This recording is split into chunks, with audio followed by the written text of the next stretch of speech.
پتہ ہے مسلمانوں کو مدینے سے اتنا پیار کیوں ہے؟ یہ محبت ذاتی نہیں، یہ بھی خدائی ہے، یہ نہ اللہ کی دی ہوئی مالک کی عطا ہے۔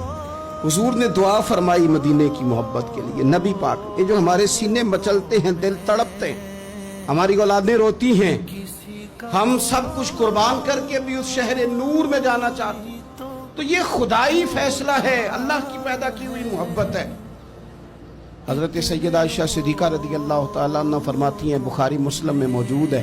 فرماتی ہیں جب رسول پاک صلی اللہ علیہ وسلم مدینہ تشریف لائے تو حضرت ابوبکر صدیق رضی اللہ تعالیٰ عنہ اور حضرت بلال حبشی رضی اللہ تعالیٰ عنہ کو نا بخار ہو گیا،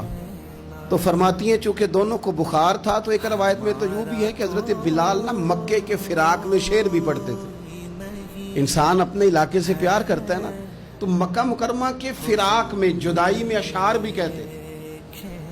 حضرت عائشہ صدیقہ رضی اللہ تعالیٰ عنہ کہتی ہیں ان دونوں کا بخار کا حال مجھے معلوم ہوا تو میں حضور کی بارگاہ میں گئی،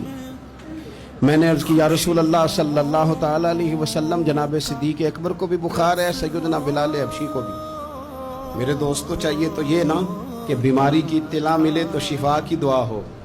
پر کریم محبوب دلوں کے حال جانتے ہیں نا۔ حضور نے کیا دعا فرمائی، کہا اے اللہ